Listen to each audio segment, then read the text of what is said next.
over at BangTheBook.com. We are your one-stop shop for sports betting news and information. All the bowl games previewed over there at the website. Make sure you check all that out. We'll have continued coverage of the NFL for Week 17 and on into the playoffs as well. Daily NHL, NBA, college basketball. My situational betting articles posted over there. Again, very light week in college hoops, but we still have some spots to consider. No games in the NHL Tuesday, Wednesday, Thursday, but a very busy weekend that you want to read up about. Then also in the NBA, only off on Tuesday, got the 5 games on Wednesday for Christmas Day. So plenty of stuff going on still over at the website. Finally, as you know, this and every edition of Bang the Book Radio, presented by our friends over at DSI Sportsbook. BTB and the number 200 is that promo code. 100% deposit match bonus for the Sportsbook. 100% deposit match bonus for the live casino at BetDSI. It's only a game until you bet it. One guest with me here for the full show on this December 23rd edition of Bang the Book Radio. That is professional handicapper Kyle Hunter from HunterSportsPicks.com and also BetterSportsPicks.com. Kyle, how's it going today, man? Doing all right, man. How are you today? Doing very well, buddy. Appreciate your time as always here. I know the kids are home. The wife's got the break from her teaching job, so I know things very, very busy for you. Certainly appreciate your time as always. And I guess we'll go ahead and start by saying Merry Christmas, man. I hope you enjoy the holiday. Merry Christmas to you as well. Merry Christmas and happy holidays to all the listeners as well. I hope everybody has a great week. I know I'm going to take just a little bit of time off this week, at least compared to my normal schedule. Still pretty busy around here, as you know, but looking forward here to this holiday season, certainly. Yeah, most definitely. We got one bowl game here today on December 23rd. It is the Gasparilla Bowl. By the time we get the show out, by the time everybody listens to it, this one will have already started probably. If not, if you listen right away, I did take Marshall plus 17.5 in this one. Line's gone down to as low as 15 now. A little bit of weather, a possibility here in this game. So the total getting hammered down in that one. But we'll start with the Holiday Bowl here. BYU and Hawaii, and a good holiday tradition here, a little Mele Kalikimaka tradition of sweating a Hawaii bowl game on Christmas Eve. BYU 2-point favorite here in this game. Of course, obviously this game in Honolulu, so Hawaii staying at home. Total of 64 in this one. What do you think about this one, Kyle? Well, I think this was an interesting game in that, you wonder, I always wonder, and we've talked about this many times before, if the team who goes to Hawaii is excited to be there for the game or they're just excited to be in Hawaii. BYU is a better team than Hawaii. I tend to want to bet BYU in this spot. I am concerned just that, I wonder if BYU is a business trip or not. BYU's offense should be able to move the ball here. Hawaii's defense, 107th yards per play allowed, stopping the run, 5.57 yards per carry allowed. I think BYU can move the ball pretty effectively here, even if they're not terribly invested. I think the question mark here is, will BYU's defense stop Hawaii? And Hawaii's had some major turnover problems. We've talked about this through the course of the season. They're minus 14 in turnover margin. Really, it's pretty rare to see a team with as good a record with that many turnovers like they have so far this year. The other thing I would point out is Hawaii's special teams have been a real problem this year. They're 110th in special teams according to S&P. BYU not great either, 92nd. So we have a little bit of a edge to BYU, but neither team very good in that area. BYU's had some trouble protecting the quarterback this year. They're minus 16 in sack margin. They are plus 4 turnover margin. I think BYU is the better team. If you look at yards per play margin, they have the better yards per play margin, even though their record's not as good. BYU only 4-8 ATS. They've had all the different quarterbacks, and I think really, BYU has 3 pretty good quarterbacks, to be honest with you. So solid depth there. Not a great running game compared to some seasons for BYU, but they have more ability to throw the ball around. BYU has really struggled in the red zone this year, and that's been a consistent problem for them. They've only scored 71.7% of the times they've gotten inside the 20-yard line, so they've had tons of red zone turnovers. They've had to settle for field goals too many times. BYU is going to have to score when they get in the red zone. I think Hawaii will score enough here to at least put pressure on them. My leans here would be BYU and the over, and I'm curious to see what you think of this one. Yeah, I like BYU a little bit in this one. This is actually one of the bigger overlays I have in the bowl season. I think I have BYU minus 5.5 or so. And that's even with, obviously giving Hawaii a little bit of an advantage for being at home here in this game. So I do like BYU from a numbers standpoint. I like BYU a little bit just from a spot standpoint here. And also, to me, BYU tied for 10th in the country in interceptions with 15. As we know, Hawaii throws a lot of interceptions. So there could be some extra possessions for BYU here in this one. Couple of other angles to consider here. Head coach Kalani Sitake, he spent a decent amount of his childhood in Hawaii. So something of kind of a homecoming for him.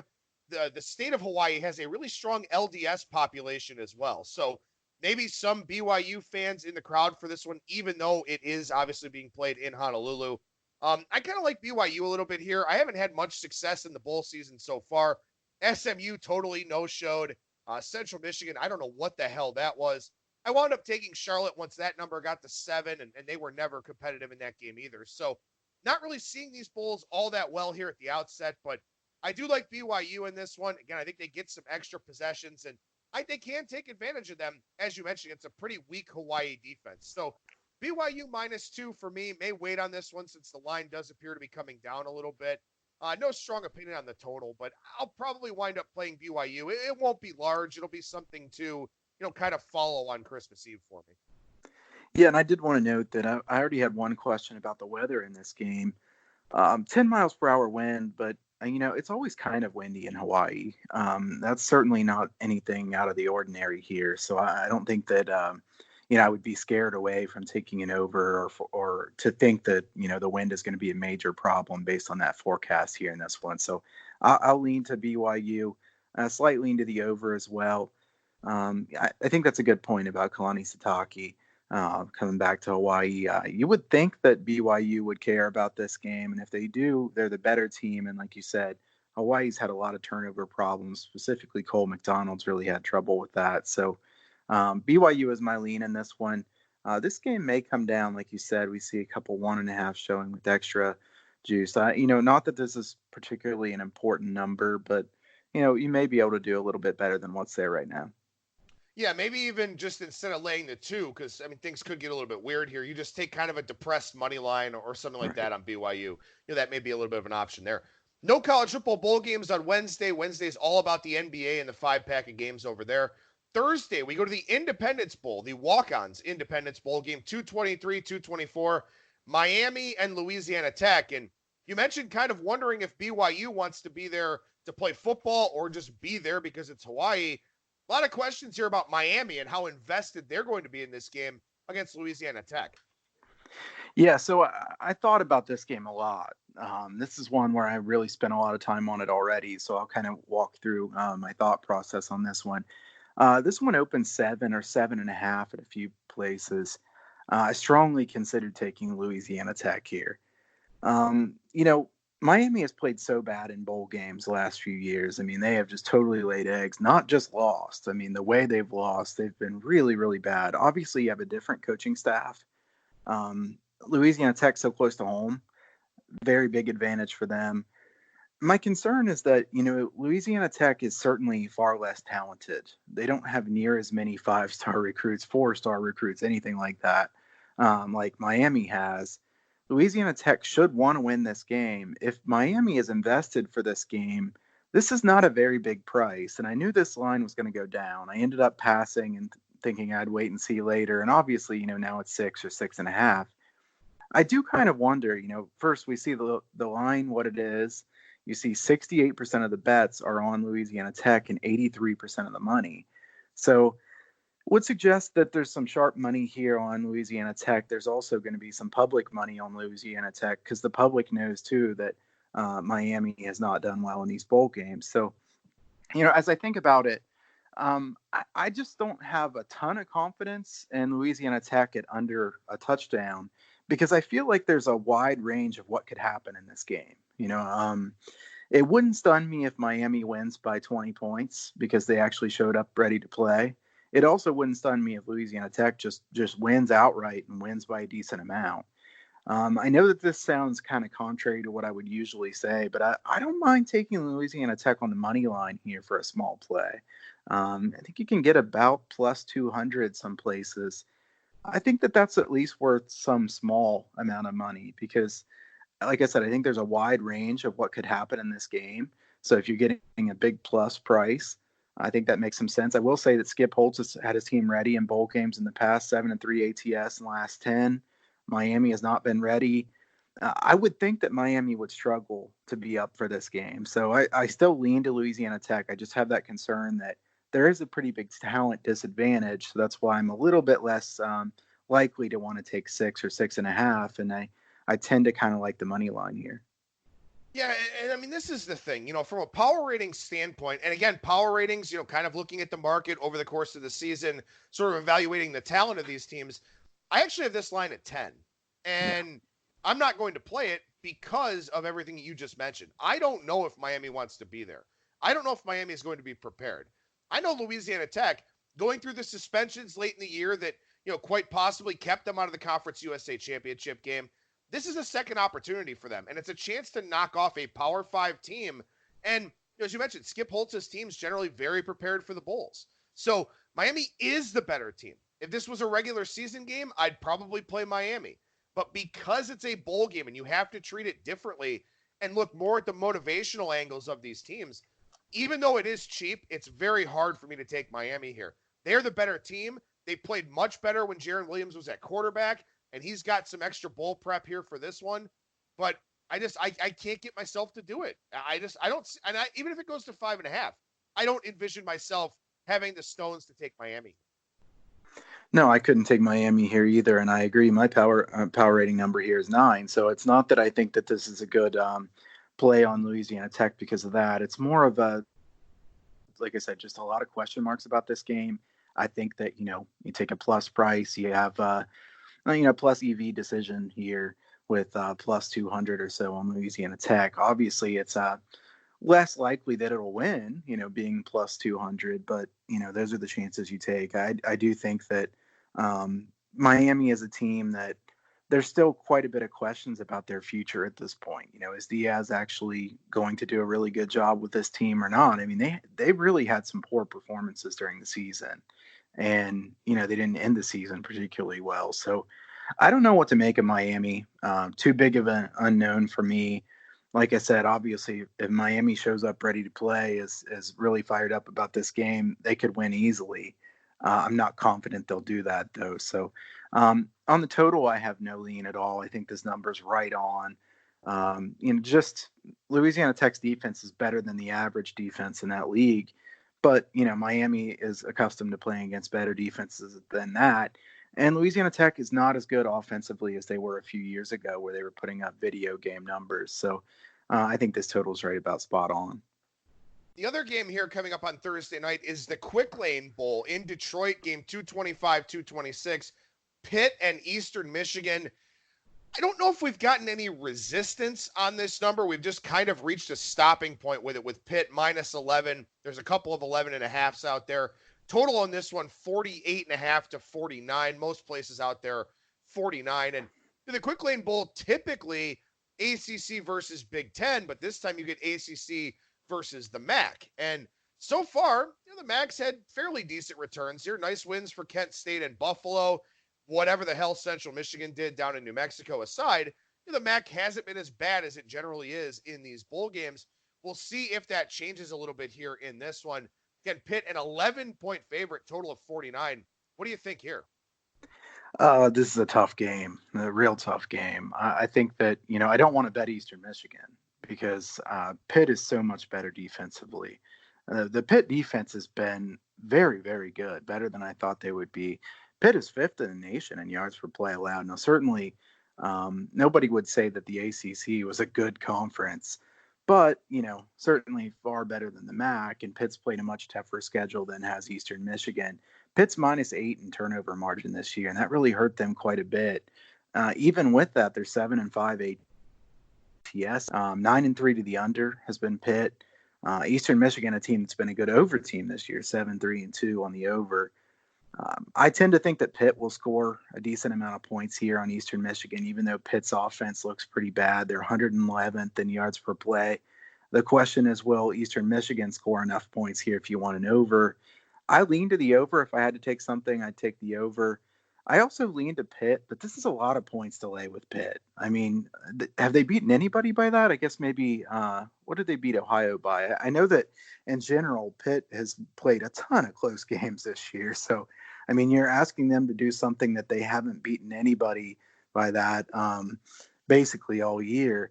I think Pitt, to me, is a team that I'd be really scared to lay too many points with, but I'm not confident that Eastern Michigan can handle in the trenches in this game. I don't think that they can hold their own there. I lean to Pitt here in this one, but I wish this price was better. If it was 10, I'd be laying it with Pitt. My line's 12.5 here. If I just look at, a pure power rating standpoint, I thought about giving Eastern Michigan maybe a point or so for home field just because they're so close to Detroit, but I opted against that because I don't know how well represented they're actually going to be here in a bowl game the day after Christmas. So my number is 12.5 for this one. And one of the big reasons why Pitt fared so well from a yards per play standpoint on defense is that they were tied for third in the country with 49 sacks. They get after the quarterback. They did a very good job of doing that.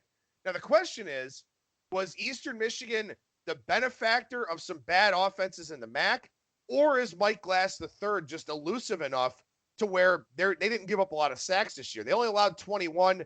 Glass only took 12. The true freshman, Preston Hutchinson, took 8 of them. I think he only started 2 games or something like that. So Glass is able to evade the rush. He's kind of a dual threat type of guy. He's the most important player to this handicap. If he avoids getting sacked and can move the chains a little bit, Eastern Michigan can hang around, and I think the under is in play. If he can't, and Pitt just dominates this game in the trenches, then Pitt's going to get extra possessions because Eastern Michigan's going to be punting on 4th and long all the time. They're going to get chances with that pretty bad offense that they have. So I think this is a difficult one. I think it's tough because I also wonder how excited, how invested is Pitt to go to Detroit and play a MAC team in a bowl game. Last year they played in El Paso where at least it's something different, a change of scenery. The weather's going to be nicer. I know they're inside for this, but still, is Pitt excited to go and play a 6-6 MAC team in the MAC team's home state? Probably not. So I wonder about that a little bit here for Pitt, too. Something of a homecoming for Narduzzi coming back to Michigan. I'm sure there's quite a few Michigan natives on that Pitt roster from, Narduzzi's pipeline. But I kind of like the under a little bit here in this game, under 49. I don't really know too much about the side, but I think Chris Creighton may be creative enough and Glass could be elusive enough to avoid that pass rush. But if he's under duress all game, this is a great live betting opportunity to take Pitt minus whatever the number is, because if they dominate this game early, they should dominate throughout. Yeah, a couple stats here that stand out to me. First of all, Pitt has fumbled the ball 21 times this year, which is really pretty amazing. They lost 11 of those fumbles. Pitt, to me, the key to this offense has been that they really, really struggle when they get in the red zone. 36 trips into the red zone, 16 touchdowns, which, I mean, that's 44.4%. That's 126th best in the country out of 130. So they've really struggled there. They've had quite a few turnovers in the red zone as well. I do think here that I'm really concerned about Eastern Michigan's defense. I mean, they're 91st in the nation in yards per play allowed. And they played against the MAC. So Eastern Michigan defensively is a real problem to me. I think Pitt, if they're even caring at all, can score a decent amount of points in this game, though. I think that what you said there was a very fair point about the fact that, is Pitt really excited to be going and playing a MAC team up here in Michigan in this bowl game? And it's, right after Christmas. I think there are certainly fair questions to be asked there. So this is not a game I'm excited about. One other quick thing here. Eastern Michigan, 112th ranked schedule in the country, Pitt 53rd. So, this is a step up in class, to say the least, here for Eastern Michigan in this one.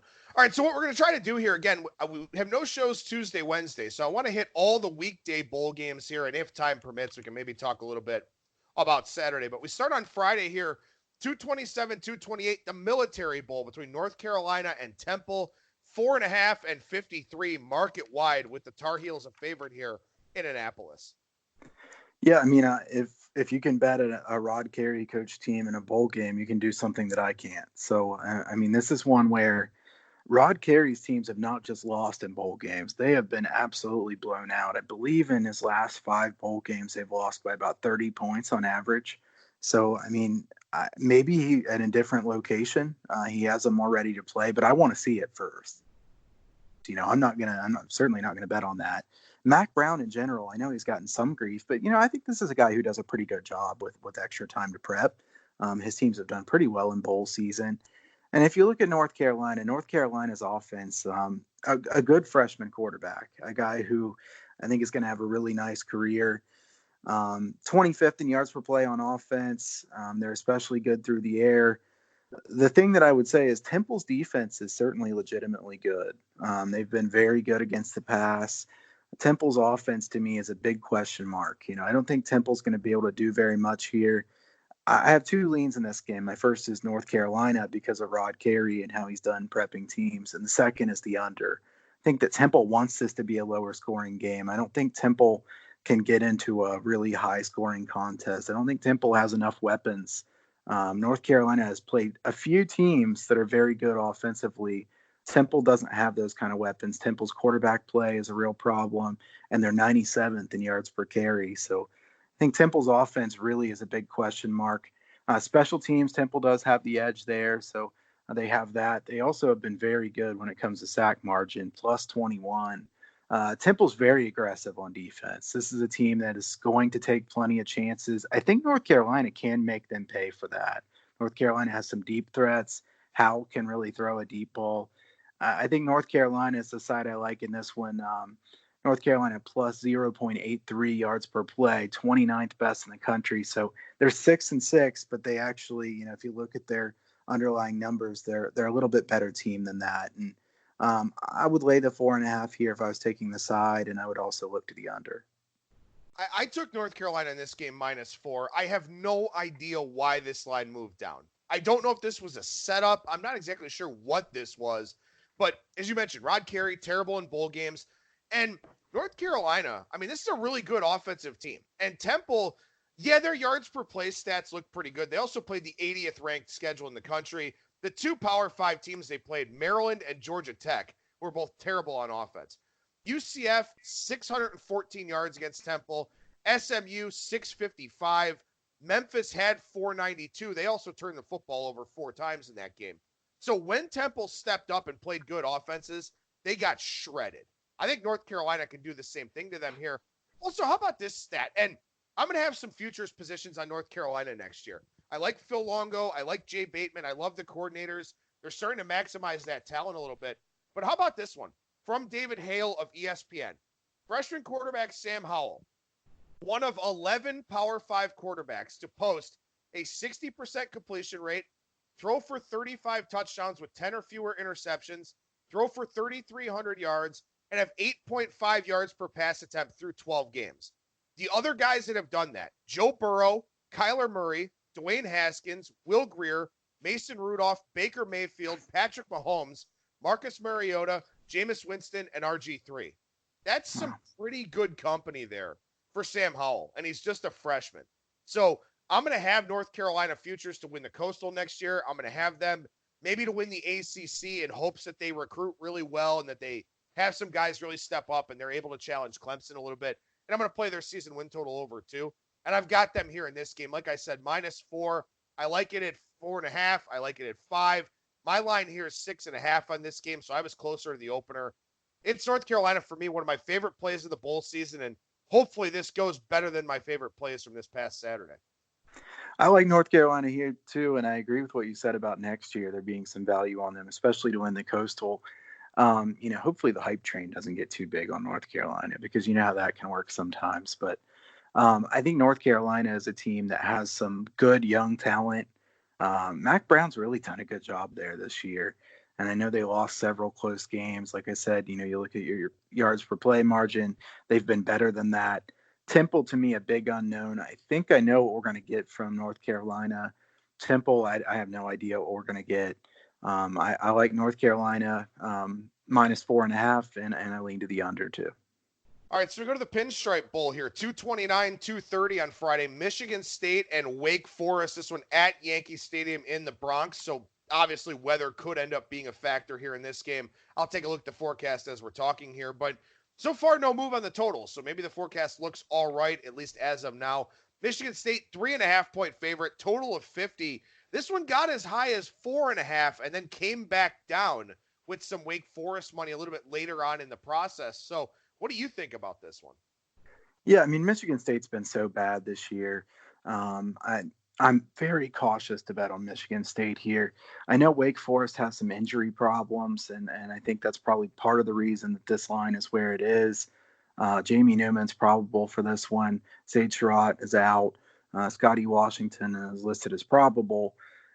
Michigan State without the linebacker as well, who was suspended.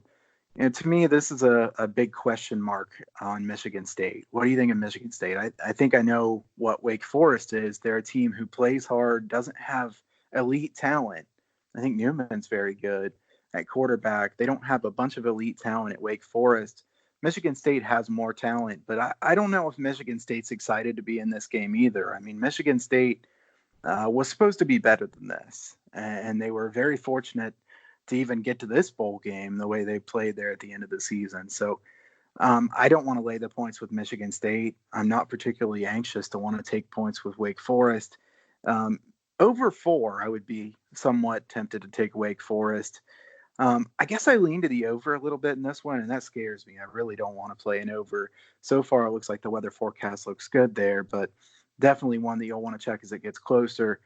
I think that Wake Forest defense is so weak that Michigan State's offense will actually be able to move the ball. And Wake Forest plays at such a tempo that, 50 points is a pretty low total. So my slight lean here will be the over, but I don't like this game very much. I don't like this one much either. I mean, from a pure power rating standpoint, I got a little bit of value on Wake Forest. I've got this one -1.5 for Michigan State. So going through that key number of 3, if it's 4, 4.5, something like that, maybe I take a small piece of Wake Forest. But what this game is going to tell me is how much Mark D'Antonio still gets through to that team in East Lansing. Because this is a second chance. You underachieved during the regular season. You did not play well. You did not get where you wanted to get. They underperformed expectations relative to their season win total. Do they use this as a wipe the slate clean kind of situation? Or do they just sort of play out the string and play out the year?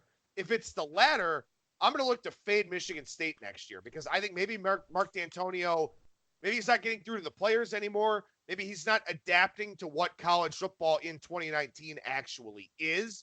Maybe he just doesn't have the offensive personnel to do that and doesn't have the speed on defense to sort of adapt to what's going on here. So if they look bad in this bowl game, I don't know if I'll cash a Wake Forest ticket in that regard, but going into next year, it will kind of give me a starting point and an idea about Michigan State, and it will not be an optimistic look at the Spartans for next year. I agree with that. I think this one tells us more about the future than anything else. Like I said, and I think you're implying too, that this is a question mark about Michigan State. We don't know what they are. We know that they've been disappointing this year. A lot of people had high hopes for them. I certainly thought they'd be better than they were. I don't know what kind of effort we get from them in this one, and that's why I'd rather not bet this game. So we go to the Texas Bowl here, game 231, 232, Oklahoma State, Texas A&M, 6.5, 7, the prevailing number out there, 54 the total for this one. We saw very early A&M money. We haven't seen any Oklahoma State buyback really to this point. Is this a game that you've got a strong take on? I do like this one better than I like some of the others. I like Oklahoma State in this one. I think Mike Gundy's an underrated coach. He has been for quite a while. ATS-wise, his teams have made good money. Texas A&M is a good team. I'm not saying that, Jimbo Fisher is a bad coach or that they're a bad team. Kellen Mond, though, has been inconsistent. I think that Kellen Mond should be able to throw for quite a few yards here on Oklahoma State, but he also might throw a couple picks. He's done quite a bit of that. Texas A&M's defense has not been quite as good as I thought they might be able to be this year. I think from what I've read that Spencer Sanders is probably going to play in this game. You can correct me if you've seen anything different, but I haven't bet these games yet, but I like Oklahoma State +7 here. That number might not be there for too long. So this is going to be one that I look at a little bit more here today. But I think Oklahoma State, a team that I would like to grab the 7 points with here. I think Texas A&M's been a bit overvalued here at the end of the season. Oklahoma State, a team with a lot of time to get ready. Gundy's done a good job in these spots. I like Mike Gundy's team as an underdog. to me, Oklahoma State played in a pretty good conference. Texas A&M clearly plays in a good conference. You get to 7 points. It's such a key number that I have to look toward Oklahoma State in this one. I think that Texas A&M is a good team, but not the elite team that some people thought they were going to be this season. And I know there's been a little bit of money come in here on Texas A&M thus far to get it from 6 to 6.5 or 7. Probably partly because where this game is being played, but Oklahoma State's not a long ways away either, and I like Mike Gundy with time to prepare. To me, this is one of those spots where Texas A&M, the name value of the team, the conference they play in, probably has overvalued them by a little bit. Well, and you were pretty high on Oklahoma State coming into the season. You liked their offensive coordinator move. You sort of thought that that was a team that would wind up having a fairly high ceiling, and they did wind up with a lot of injuries and stuff like that. There was probably some speculation in the early line move that maybe Chuba Hubbard would sit out this game. Certainly wouldn't blame him for that. Spencer Sanders coming back. I know Spencer Sanders isn't great, but that dual threat improvisation type of style that you can use in a bowl game can be really beneficial because you can't game plan for that. When things break down and a guy can go and make plays with his legs or, scramble around and find somebody open, no amount of prep in the world is actually going to allow you to have success against that, if the guy is making plays. So that's something that could help Oklahoma State here. I understand the A&M sentiment because you look at Texas A&M, their 5 losses, Clemson, Auburn, Alabama, Georgia, LSU. If you're going to lose to 5 teams, those are probably the 5 teams to lose to. So I think that's kind of, fueling this line move a little bit here too, in the sense that Oklahoma State is, probably closer to a Mississippi State or a South Carolina than they are to those 5 elite teams. But at the same time, this is kind of middle ground for Texas A&M that we haven't seen. They beat Texas State. They're no good. Lamar, FCS. Struggling with Arkansas was a real bad look. At Ole Miss wasn't great. Mississippi State wasn't a great team. UTSA, they're no good. South Carolina, they're okay, but they played a very difficult schedule themselves.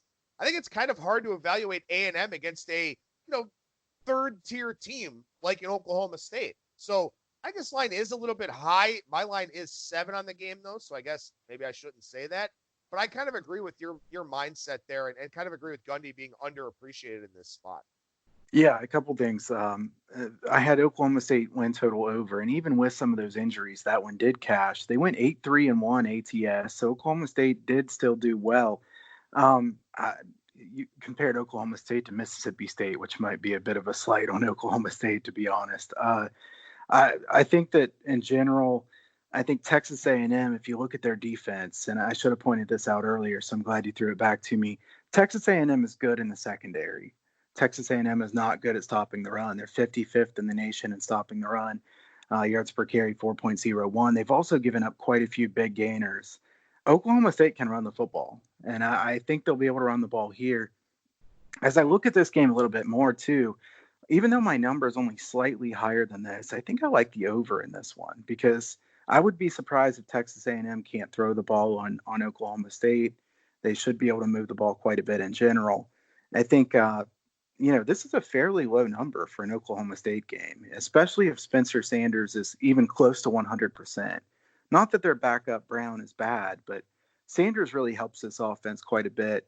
I think Oklahoma State will be able to move the ball. I'd be surprised if Texas A&M can't too. So I think this total's a little bit too low the more I look at it. And I also think the fact that both of these teams have had more unders than overs so far this year is a good thing. And we've seen that, if I look at the systems and trends and things like that, overs have done better with 2 teams that have been under teams throughout the course of the season, which certainly makes sense. All right, so let's go west here. Let's go out to San Diego. We'll go to the Holiday Bowl between USC and Iowa. Pretty good bowl game here on December 27th. Game 233, 234. Iowa, 2-point favorite. Total on the rise a little bit. 52, kind of the prevailing number. Still some 51.5s with some overjuice out there as well. It's a good game, and I'll let you break it down first, but I will say this is one of my biggest power ratings overlays of the bowl season. Well, I'm interested to see what you have to say about this one too, but Clay Helton at USC, I think listeners probably know what I think about Clay Helton at this point. I don't really have anything against him as a person. He seems like a nice enough guy, but I'm really surprised that he kept this job. I really am. To me, Iowa, is a team that will be better prepared for this game. USC has better talent than does Iowa. So what does that mean in a game like this? Well, I think that Iowa on offense throws the ball a little bit more than most people think. They throw the ball 48% of the time. They have a good quarterback, decent wide receivers. This is not an Iowa team that just runs the ball down your throat like they used to. They don't really have that great of an offensive line. They don't have a great running back either. Iowa always has a good defense. And again, they're 14th in defense this year. They play a USC offense here who has been very good through the air. And I think that's a question mark. Can USC throw the ball on Iowa? Iowa's 13th in opponent QBR allowed. So you've got a really good strength on strength there with USC's offense against Iowa's defense. I would say that I don't have a strong opinion on this game. So I'm curious to see your take too, but I would lean to the over if I was going to play this game in some way. I think that Iowa will score enough points here based on the fact that USC's defense has really been pretty disappointing. It's surprising to me that USC gets as much talent as they do, and they're 77th in yards per play allowed. And let's be honest, USC didn't play a great schedule in the Pac-12. They played good teams in the non-conference, but the Pac-12, certainly there are some good offenses, but it's pretty surprising to me that they'd be 77th. They're 89th in yards per carry allowed. USC has given up a lot of big plays this year. Certainly disappointing if you're a team like USC to give up 185 plays of 10 yards or more, which is 95th best in the country. So Iowa very good at limiting big plays. They're third in 10 yards per play, 10-yard plus plays allowed. And then also they've only given up 31 plays of 20 yards or more. USC's given up 45. So if I had to bet this game, I think I'd bet Iowa, but I think I like the over the best. From a power rating standpoint, this is the wrong team favored for me. I have USC a 2-point favorite in this one, and I have yet to decide if I'm going to play this one, but it is one of my bigger overlays here. Everything you pointed out makes sense, and I do agree with your thoughts on the over. Now, the thing for me is this. Iowa's passing numbers look great. They also play in the Big Ten. They avoided Ohio State. The best quarterbacks they played were Brock Purdy, who threw for 270 yards on them, and Iowa State in that game had 7.7 yards per play. That game was delayed by lightning twice. Iowa State was -2 in turnover margin. They only had 54 plays. Iowa had the ball for 35 minutes in that game. So Iowa State moved the football very effectively. Purdy did as well. The other one was Jack Cohen, and they lost that game to Wisconsin 24-21. Cohen isn't a big play type of guy. He's more of like an efficient type of quarterback. This is a wholly different passing attack that Iowa's going to face here. You've got NFL caliber wide receivers. You've got an NFL caliber quarterback in Keaton Slovis. You've got Graham Harrell, who's a very good offensive coordinator. This is a different type of animal for Iowa. Now, the reason I haven't played it yet is because if Iowa runs the football well and uses that play action passing game well, they could have the ball for 40 minutes in this game, and it wouldn't surprise me at all. So USC could wind up with some limited possessions here in this one. But USC, Keaton Slovis has been phenomenal. He's thrown for over 4 bills multiple times. The wide receivers are good. So far, they're all going to play, I think, for the most part. That definitely helps them. This is a situation where, Iowa's seeing something different. If they had played Ohio State and had played well defensively, maybe I'd feel a little bit different about it. They did play pretty well against Minnesota, but weather was a kind of a factor in that game from what I recall. So I like USC here. I haven't played it yet. I probably will end up doing so, but like I said, I am worried about Iowa having the ball for like 40 minutes and USC outgaining them by 100 yards, but just not having enough possession. I like the over the best here. I can understand where you're coming from. I don't trust Clay Helton very much to have his team ready to play in this one. Iowa hasn't been amazing in bowl games under Kirk Ferentz either, so you have that. But I think you make a good point about Iowa's defense. Hasn't played against teams that are really that good offensively. So we don't really know that their pass defense is great, even though they've played some pretty good teams. They're teams who really don't like to throw it around. And I totally agree. Slovis is a tremendous quarterback. I think he is much better than anybody could have imagined. And he has very good wide receivers, obviously. I think USC was helped a lot by having in that new offensive coordinator in Harrell this year. So I like the over in this one. All right, one more bowl game to hit on here, and then we'll talk some college basketball. And like I said, it was a very light week on the hardwood. Game 235, 236 is the Cheez-It Bowl. I don't know if this is the best game to bet on, but man, is this game intriguing as hell. Washington State with the air raid, Air Force with the triple option. Air Force a 3-point favorite here in Phoenix, a total of 68.5 for this game. I don't even know where to begin with this one, truthfully. Yeah, I kind of like Air Force here. So I'll start off by saying that this is one of the games that I'm considering playing. As I said, I try not to play bowl games too far ahead of time based on, all the injuries, suspension things. But I like Air Force here. Mike Leach's teams have been consistently not ready for bowl games. They're going to have to prove to me that they're ready. Maybe they do here. In Gordon, they have another good quarterback for this system. I think Washington State can move the ball here, but can they ever stop Air Force? I mean, I don't have any confidence that Washington State's run defense can stop Air Force here. I know it helps that they have a longer time to prepare for this one. I wish I would have gotten 2.5. I know it's 3 across the board. I don't know if 2.5 will show up anymore. I do think that Washington State is one of those teams where they've played bad enough in several of their games this year and still just barely been able to win those games. I think it still said a decent amount about them that even though they have 6 wins, I think back to the Oregon State game. Oregon State had them beaten. I mean, they had them down and out. Washington State was very fortunate to win that game, or Washington State wouldn't even be in a bowl. I think Washington State in general was kind of a disappointing team this year. Air Force has been pretty solid. They've been ready for bowl games pretty well under Calhoun. They're 7-5 ATS this year. I would think this would be a high-scoring game. However, it kind of goes against my principles to take over 67.5 or 68 with a triple option team as one of the teams. I mean, Air Force is likely to have a massive edge and time of possession here. If Air Force gets a lead, they are very good at bleeding clock. So, I mean, this is a high number. I can't take over that high of a number here. I like Air Force some in this one. If you look at Washington State defensively, 104th stopping the run. Washington State's 127th overall in yards per play allowed. So this defense, I mean, I know Mike Leach has even busted his defense time after time this year. They've allowed 72 plays of 20 yards or more. That's unbelievably bad. 33 plays of 30 yards or more given up. Air Force is pretty explosive on offense. They have 28 plays of 30 yards or more this year. They can get some big gainers on the ground.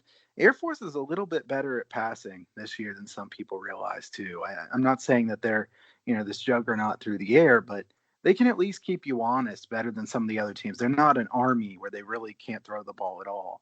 Air Force decent through the air. I think they can do enough here. I would be really surprised to see Washington State have hardly any success on defense here. So I like Air Force.